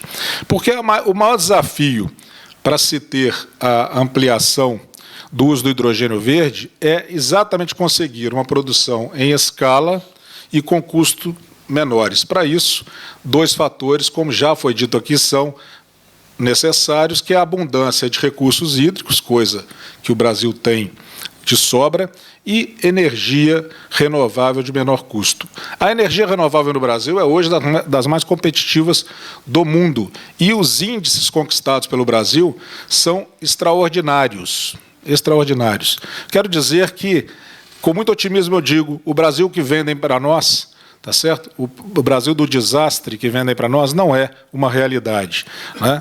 O Brasil hoje é o único país da América Latina que figura entre os 15 maiores produtores de energia solar do mundo. Hoje o Brasil é o 14º maior produtor de energia fotovoltaica, com geração de 10 giga, o que equivale a 70% de Itaipu, que é a maior hidrelétrica da América Latina, é a 2ª maior do mundo, como os senhores sabem. O Brasil é o 6º maior gerador de energia eólica do mundo. O Brasil bateu o recorde de expansão da capacidade instalada de energia eólica a partir de fonte eólica em 2021. Agora, recentissimamente, as usinas eólicas já respondem por 11% da matriz energética brasileira, com cerca de 20 gigawatts de potência instalada. É líder mundial na utilização de biomassa para geração de energia. Pesquisa realizada pela Divisão Especializada em Bioenergia da Agência Internacional de Energia aponta que o Brasil é o país que mais utiliza biomassa na produção de energia, sendo 16% do uso mundial do setor Em seguida, estando os Estados Unidos com 9% e a Alemanha com 7%. O Brasil é o segundo maior produtor de etanol do mundo, aproximadamente 29,5% da produção mundial.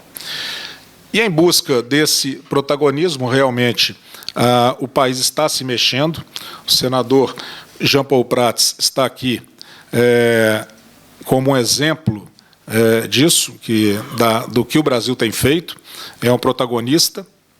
E, em maio de 2021, foi publicada a resolução do Conselho Nacional de Pesquisa Energética, CNPE 06 de 2021, que estabeleceu as diretrizes para o desenvolvimento do hidrogênio como matriz energética no Brasil. Em virtude disso e dessa definição, em agosto de 2021, o Ministério das Minas e Energia editou o PNH2, que é o Programa Nacional de Hidrogênio, com várias diretrizes.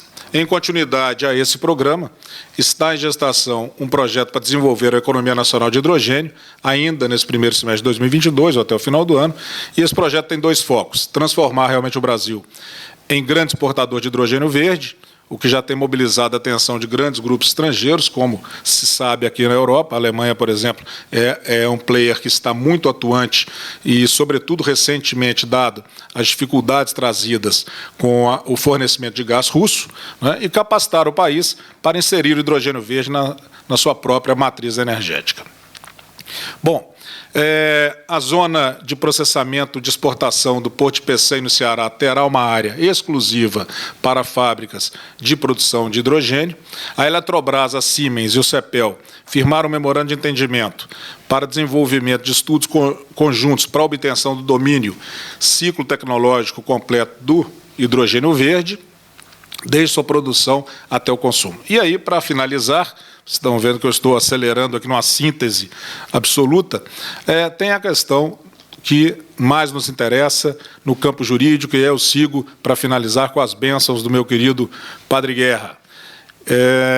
Tão importante quanto desenhar, naturalmente, esses projetos técnicos, meus colegas de mesa, para o desenvolvimento do hidrogênio verde, é necessário se pensar no arcabouço jurídico e regulatório, de forma a assegurar segurança jurídica, a fim de permitir a adoção desse modelo de forma mais ágil, de forma também que não prejudique os ambientes já existentes no Brasil, como aqui foi falado.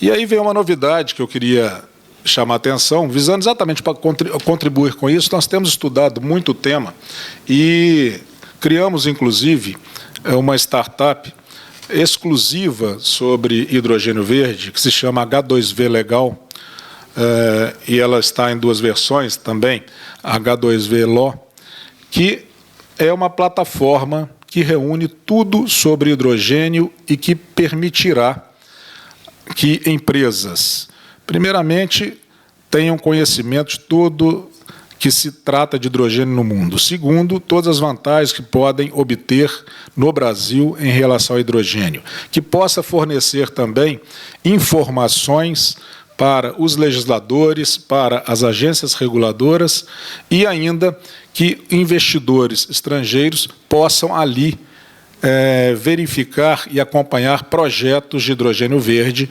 que estão sendo ou estarão sendo desenvolvidos no Brasil.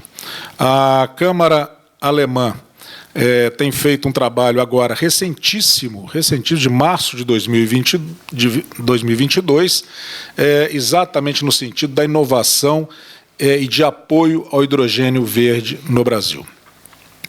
Eu tenho muito para falar aqui ainda sobre essa nova plataforma, H2V Legal, já é algo registrado, e é um projeto MVP de uma startup mineira, que é nossa, chamada 84, que está dentro do ecossistema do San Pedro Valley, que é uma das maiores comunidades startup do país, que fica em Belo Horizonte. Bom, espero que eu tenha contribuído, complementado e aqui reiterando a honra de fazer parte deste momento aqui do lado dos senhores. Muito obrigado. Pena que está tão corrido, né? Mas interessante essa startup. Vamos conversar. Isso é muito, muito importante. Esse é o último ponto que nós vamos endereçar para quem, desde 96 ou antes, estava sempre, né, direcionado a, ainda não dentro do cenário político, mas o tempo todo já trabalhando no setor de energia. Então, como, né, o senador poderá aqui nos explanar sobre esse nosso grande desafio, que é, olha, um peso danado, sobre as questões que foram colocadas na mesa, sobre a transição do gás natural e a nossa querida agora, né, matéria do hidrogênio renovável, verde, etc. Tá bom, Jean? Muito obrigada. Viu? Obrigado, Tereza. Pessoal, como eu tenho o desafio de encerrar isso aqui, não quero competir com o ministro Gilmar Mendes, que eu acho que isso não é uma boa coisa para a vida profissional de ninguém. Eu vou tentar ser um pouquinho polêmico para diverti-los um pouco, mas também vou economizar aqui os salamaleques e vou agradecer aqui, na pessoa do ministro Carreiro, a recepção calorosa e simpática que nos faz aqui e nos traz esse ambiente saudável, de fato, para discutir esses assuntos, às vezes, tão áridos, né? Tão difíceis e múltiplos. Mas agradecer também aqui Décio, Saulo, Vitor, professora Lívia, Bruno, e a você, Tereza, por estar aqui conduzindo pacientemente o nosso debate.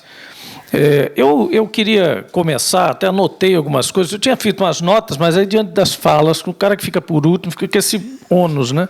Porque tem que meio que comentar o que os outros falaram e tal. Então, eu vou tentar entremear isso aqui. Mas o grande ponto do que você me perguntou, assim, e a má notícia que eu tenho aqui, é que nem tudo foi esgotado, nem todos os temas acabaram sendo esgotados. E um deles é apenas uma abordagem, uma forma de ver as coisas e de quem... E aqui fala uma pessoa, e aí, para quem não me conhece, eu sou o senador da República pelo Rio Grande do Norte, mas eu sou uma pessoa que dedicou toda a vida profissional a petróleo e energia, e, nesse meio tempo, consegui fazer minha própria transição energética, né? Saí do petróleo e fui para a energia eólica big time, né? Fui para o Rio Grande do Norte desenvolver hoje o maior parque estadual, o maior estado mais importante da geração de energia eólica, na qualidade de secretário de Estado de Energia para o governo da então governadora Vilma de Faria, que alguns aqui devem ter conhecido, e agora como suplente da senadora Fátima. Virando governadora, acabei vindo para ocupar honrosamente a cadeira dela no Senado por 4 anos. E, evidentemente, uma das tarefas que me cabia com isso, talvez sendo aí, não sei, ao longo de muitos anos, um dos poucos especialistas, ou ditos especialistas, dessa área que chegou à Câmara Alta, né, não me cabia outra coisa senão trazer essa pauta ao primeiro escalão, digamos assim, da importância legislativa, né? Eu reputo como líder da minoria e, portanto, da oposição irracível ao governo atual, não posso esconder esse status, já dou logo o disclaimer logo aqui, para depois não dizerem nada,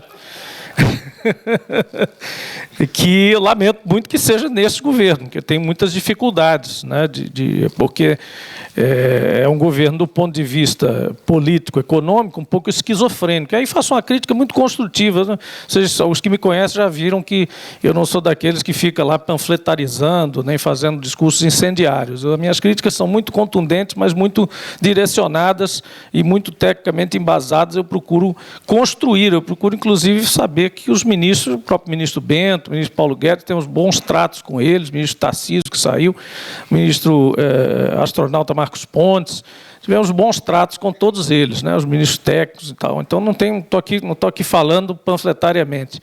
Mas acho que o governo, esse governo particularmente, herda uma sequência de movimentos pendulares políticos que, de alguma forma, não é que prejudicaram. Nosso setor foi bem sucedido. Acho que até agora temos muito mais coisas positivas a mostrar do que negativas da década de 90 para cá. Eu me sinto um pouco velho, peguei todo esse processo do final dos anos 80, que a gente viveu até hoje, mas acho que a gente, aos trancos e barrancos, com certeza, conseguiu muito mais sucesso do que prejuízos. Mas nesse processo, há uma questão meio esquizofrênica, que é essa questão da abertura ou não abertura, e de como fazer a abertura, e de como atrair investidores, e como lidar com um player importante como é ou a Petrobras ou a Eletrobras em cada um desses setores. E, às vezes, eu me faço a pergunta seguinte: em que momento nós meio que atravessamos o Rubicão e colocamos essas empresas como nossos inimigos, ao invés de serem empresas colaboradoras de um processo de transição em relação ao investimento privado mesmo, ele mesmo? Em que momento nós perdemos as estribeiras e deixamos nos contaminar por uma visão sessentista de que essas estatais têm que ser naturalmente encaradas como estatais ineficientes ou atrasadas? Elas não são isso, e se elas são, a culpa é nossa. Não é do governo tal, do governo A, do governo B, é nossa, como sociedade. Porque nós, em que momento, e aí tomo emprestado aqui a fala do Saulo, mas sem absolutamente nenhum caráter detrimental, mas a gente ouve o mantra do negócio do player monopolista, que como é que eu faço para tirá-lo do mercado? Por que tirá-lo do mercado? Em que momento deram essa missão aos brasileiros e aos reguladores brasileiros e ao mercado brasileiro de tirar a Petrobras do mercado, ou tirar a Eletrobras do mercado? Eu, mais velho que todos vocês nisso, provavelmente, mesmo os mais velhos que eu em idade, me lembro perfeitamente, Tereza, Maurício está ali também, provavelmente lembra disso na época da nossa Braspetro, que o argumento para quebrar os monopólios durante o governo Fernando Henrique, com quem trabalhei orgulhosamente, né, eram justamente de agregar novos investimentos para ir a novos horizontes, e não para chafurdar dentro do que as empresas já faziam. Fazia o menor sentido você quebrar o monopólio para querer a refinaria da Petrobras. Que sentido tem? Por isso que quando você falou aqui, eu falei, vá lá e construa. Por que querem usar as UPGN da Petrobras? É muito bom ser capitalista desse jeito. Eu também sou. Não é não? Eu pego tudo pronto, chego lá num país, faço um trabalho de 2 décadas de lavagem cerebral nas pessoas, passo do ponto, vendo um argumento que é porque a Petrobras não consegue alcançar o investimento que é necessário, mas logo depois eu simplesmente descanso e digo, agora eu não vou investir em refinaria nova, não, vou pegar a que ela já fez. Vejam, reparem, que sempre que nós erramos, Bruno, sempre que nós nos virmos dentro desse tipo de 8, como o gás natural entrou, com uma primeira lei do gás péssima, que eu me lembro de ter escrito e somente um artigo no Globo na época, dizendo que essa lei do gás não vai a lugar nenhum. E, lembra disso? E o pessoal caiu de pau, você é maluco, você é um pessimista e tal. E era o governo do PT, viu? E eu dizia, não vai a lugar nenhum essa lei. E essa segunda eu disse também, não vai a lugar nenhum também. Sabe por quê, gente? Faça um raciocínio, e só um exercício lógico rápido, só desse caso. O que é a lei do gás? Lívia botou bem. O EIP está regulado pela lei do petróleo. Gás e petróleo estão regulados pela mesma lei no upstream. O downstream da ponta, que chega ao final, é monopólio dos estados. E aí tem a discussão toda da comercialização, distribuição, que também entrou no 8. Desde as décadas de 90 que a gente discute isso. Onde é o Citygate, onde é que começa um, termina o outro, como é que desagrega. Não sai do 8. Então, quando você faz uma lei do gás, se um lado é do estado, o outro lado está na lei do petróleo, o que é que você está regulando? Transporte. Eminentemente, acesso a um monopólio natural. E um acesso ao monopólio natural, em todos os países, inclusive os mais capitalistas do mundo, são regulados em norma infralegal. Esses dias eu fiz um debate numa Câmara, numa dessas comissões nossas lá do Senado, acho que era de infraestrutura, logo no começo, e falou-se monopólio natural. E ninguém sabia o que era. Eu disse, olha, monopólio natural é aquele que é mais eficientemente, para a sociedade, é mais eficientemente conduzido por um player do que por vários. Então, dei um exemplo lá típico de um metrô, por exemplo, você faz um metrô só e tal, e regula um duto, uma rede, uma linha de transmissão e tal. Aí alguém surgiu lá, tem que quebrar esses monopólios todos, essa coisa, vai quebrar tudo. Aí eu levantei e disse, olha, meu amigo, é o seguinte, monopólio natural nem Deus quebra. Aí era um pastor, reverendo, me desculpe, era um deputado pastor desses que tem lá agora, né? Agora tem, você não é candidato não, né? Ah, tá bom. Mas era um deputado pastor, ele disse, Deus quebra até monopólio natural. Eu disse, não quebra. Quer debater? Não quebra. Porque o monopólio natural está lá, é lei. Se construir um duto, você já fez o monopólio natural, está ali, é pronto. É uma definição por si só. É uma definição, você pode mudar a definição, se quiser. Então, nós não fomos capazes, com essa coisa de a Petrobras e nós, eles e nós, o Estado e nós, investidores. Cada vez que a gente ingressou por esse caminho, a gente entrou no 8. Cada vez que a gente entrou no caminho colaborativo, vejam, olha que beleza o upstream, né, do Brasil. Rodadas de licitação transparentes, até a urna é transparente, é uma beleza. Hotel Sheraton, todo mundo bota o seu envelopezinho lá. Quantas rodadas já teve, Tereza? Umas 15, 20, sei lá. É uma maravilha. Tem hora que tem bônus alto, bônus baixo, todo mundo feliz, ganha, brinca, um reclama do outro, ninguém briga, todo mundo colabora. Petrobras, quando entra uma festa, traz um monte de gente junto, faz aquela baleiona, quando afunda, leva um monte de peixe. Petrobras mexendo ali o tacho todo, para lá e para cá. É uma beleza. Funcionou perfeitamente até o upstream. A abertura do upstream, Maurício, gerou o pré-sal. Foi ela que gerou o pré-sal. Que permitiu que a Petrobras focasse realmente em poços profundos. Eu me lembro do Estrela convencendo o presidente Lula a furar aquele poço. Era o poço mais caro da história assim, da Petrobras. Um negócio absurdo. Ele dizia, tem um segundo andar na Bacia de Campos. As pessoas riam dele. Um geólogo que estava há 10 anos aposentado. E ele teve, por essa oportunidade, a chance de testar aquele poço, deu no pré-sal. Então, nós tivemos sucesso no upstream, porque nós não combatemos a existência da Petrobras ali como player hegemônico. Você não precisa ser monopolista. Naturalmente, as coisas poderiam acontecer. Você vai dizer, não, mas no transporte não ia acontecer de jeito nenhum, porque tem que quebrar o monopólio. Não, poderia acontecer também se nós tivéssemos tido força, e eu me lembro desde a época de 90, quando logo que estabeleceu-se a ANP, 98, 99, as primeiras portarias do gás, feitas pelo que agora acabou de sair o diretor Cesário Sec, na época como superintendente, nós juntos fazendo portarias de gás a Sorrelfa, montes, lá com o IBP, aquele negócio todo. E aquelas portarias, toda a vida foram letra morta.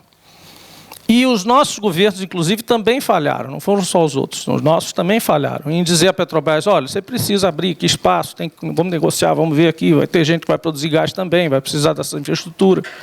Ao invés de a gente fazer esse jogo, foi-se com a faca em cima, ó, tem que quebrar a Petrobras, tem que quebrar, tem que tirar a Petrobras, até que chegou no momento, e aí eu volto aqui à questão do governo atual, que eu permito aqui juntar, em termos de mentalidade para isso, com o governo Temer, né, o final ali do processo do Temer, que era a solução tira isso da Petrobras, ou joga a Petrobras para escanteio, ou dificulta a vida da Petrobras, ou vai ao CAD e simula. Esses dias eu acusei solenemente, seriamente, o CAD entrou em conluio com o governo. Este processo que você descreveu não foi como você descreveu, me desculpe dizer, mas claro que é uma questão ilustrativa, mas o detalhe é o seguinte, houve uma denúncia da ABICOM, Associação Brasileira dos Importadores, no Maranhão, específica, uma nadinha de combustível lá, que ficou lá num navio e tal, a Petrobras fez aquele tradicional dumping de chegada, né, baixou um pouquinho o preço, deixou o navio do cara lá, matou lá 2, 3 dias para ficar um pouquinho mais caro, para manter lá o mercado. Prática condenável, inclusive, mas específica, bem específica e bem mensurável. Diante dessa denúncia, o CAD chama a Petrobras às falas e a Petrobras já chegou lá com oferta de 8 refinarias.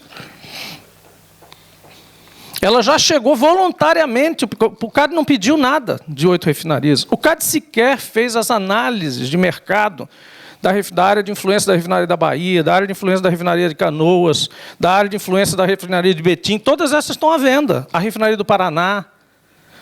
Eu acho que alguns talvez não saibam, mas todas as refinarias, exceto a do Sudeste, estão à venda. Por um documento feito pela Petrobras, apresentado voluntariamente ao CAD.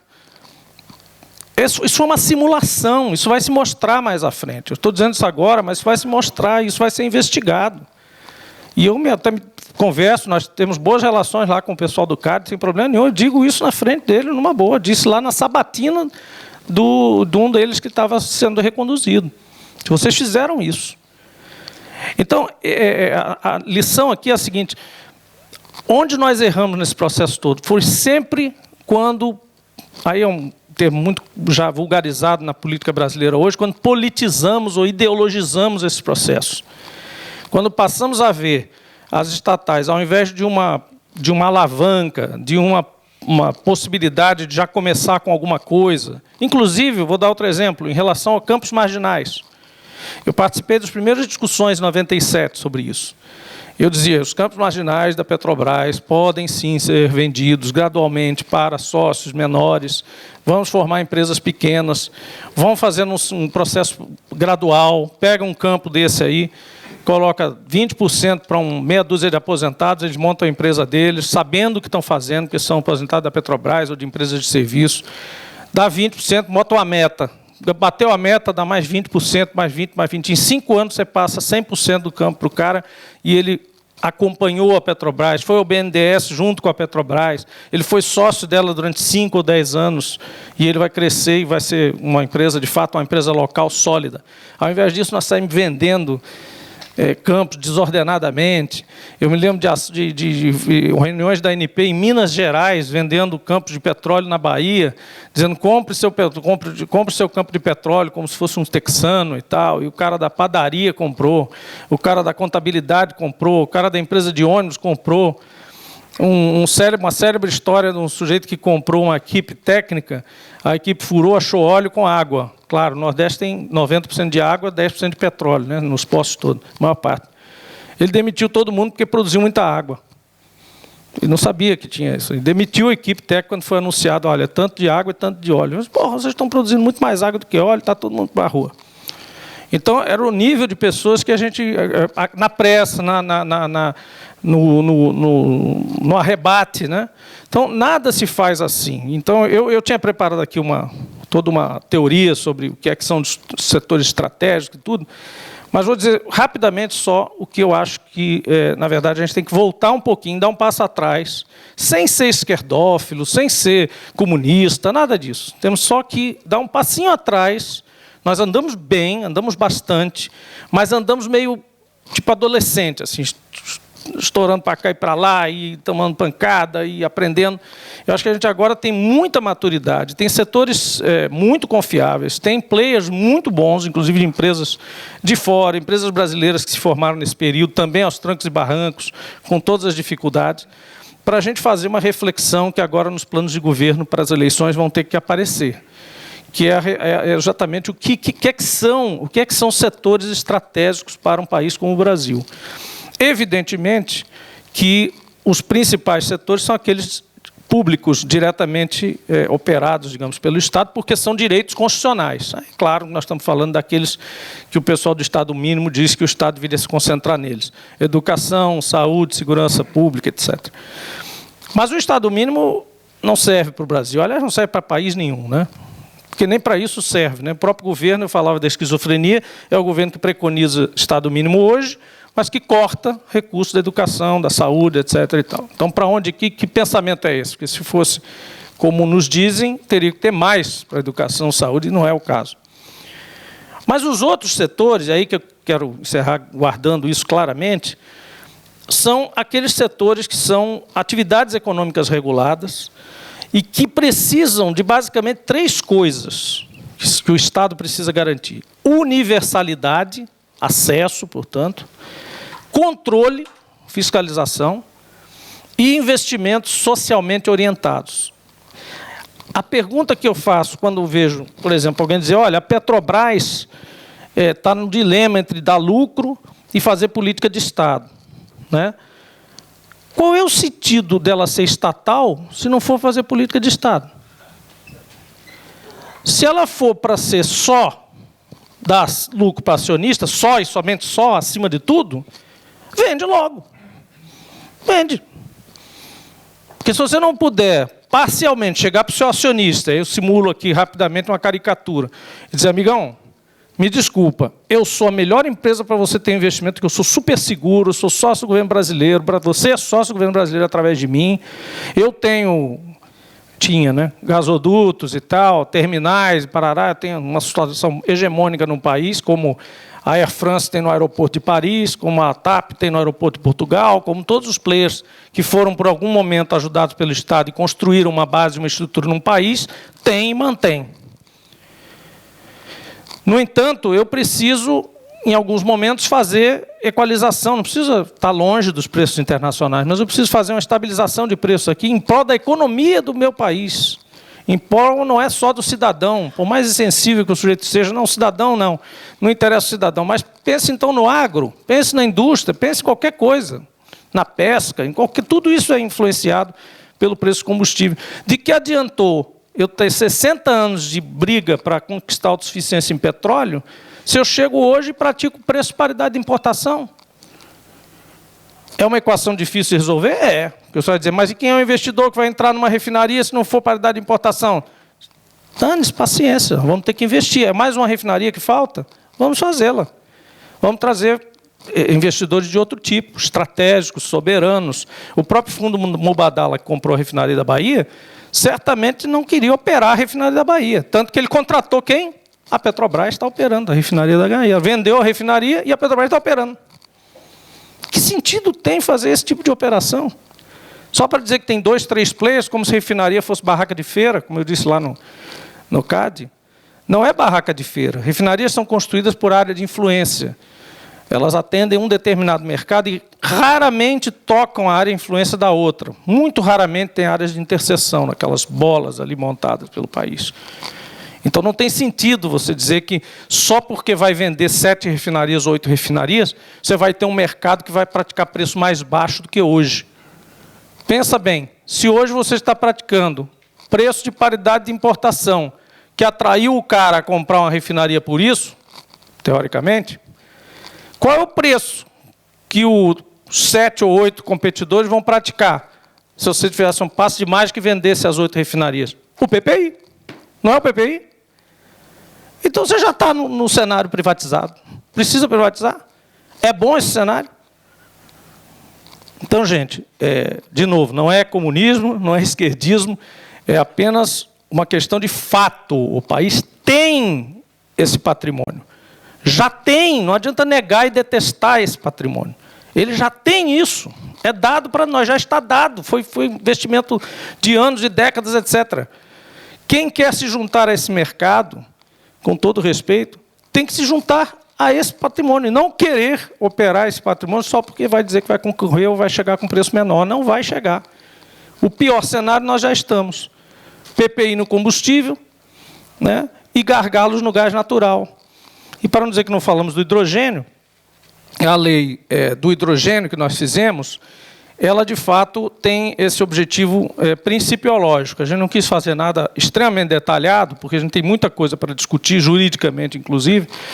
Acho, particularmente, que o hidrogênio caminha para essa questão de se juntar muito com o gás, com o GNL, no sentido da longa distância, mas com o gás no sentido da curta distância. Por isso, a gente começou pensando naquelas cotas para participação nos gasodutos. Colocamos junto à ANP na regulação, porque acho, Lívia, inclusive, que é o mais próximo, e acho que essa parte onde diz, mas a Constituição não via assim, era destinada a outro tipo de hidrogênio, talvez outros usos e tal. Mas o uso energético, o uso que a gente quer fazer, ele acaba trazendo, por analogia, o hidrogênio para debaixo do guarda-chuva institucional de um setor estratégico. E é justamente esses setores que trabalham com recursos naturais, com meio ambiente, com infraestrutura, monopólios naturais, mercados inviáveis ou incipientes, a gente falou alguns aqui, né? O próprio Gasbol não teria sido construído se não fosse a estatal brasileira antes do tempo, né? Talvez viesse a ser construído depois que as coisas estivessem todas muito engargaladas, né? Como se falou aqui também, investimentos pesados, longo prazo, retorno. Não tem improviso, não tem mesmo improviso. O setor de energia não tem improviso, ele não é dado. Quando há improviso, ele é ineficiente ou é poluente, que é o caso que falaram antes aqui das termoelétricas da Amazônia a diesel. em plena Amazônia. Por quê? Porque não tem investimento feito de emergência, sempre em cima de decisões de trauma, né? Dá o trauma e o cara vai atrás de dar a solução. Então, assim, juntando muitos alhos com bugalhos aqui de tudo que se falou, eu acho que a gente tem um trabalho grande a fazer nesse período agora de discussão, e eu acho que a gente precisa fazer, de fato, essa reflexão. Não ver mais essas empresas e esse sistema que nós construímos com tanto esforço como inimigo. Ele não é inimigo do investidor. Eu vejo Petrobras e Eletrobras, inclusive propus ao presidente Lula agora a fusão das duas empresas, falei nisso no Senado, e se puder, me for dada a importância de fazer isso, eu vou promover e ajudar nesse processo. Fundir as duas empresas estatais, como início até mais fácil, não que seja fácil, mas até mais fácil de fazer, desse outro processo que nós falamos aqui, que é super necessário, que é juntar a regulação também, juntar as agências e, mais do que a estrutura, juntar o pensamento nisso. Agora, tem uma terceira parte nessa história, que é a gente arrefecer um pouco os ânimos em relação a essa questão de ter que limitar as nossas empresas estatais. Vamos dar a ela força para fazer o que nós, do setor privado, não queremos fazer ou não podemos fazer. O país é grande, o país é cheio de mercados inviáveis, incipientes, cheio de novas fronteiras, tem transição energética pela frente, tem eletromobilidade pela frente, temos muitas coisas a fazer e essas empresas são muito importantes. Obrigado, pessoal. 6h30, passamos bastante do horário, o Gilmar já deve ter ido embora, inclusive, mas nós vamos, então, dar encerrado. Muito obrigado a vocês, muito obrigada, meus queridos palestrantes aqui da mesa, foi muito boa a discussão, né? Obrigada, obrigada.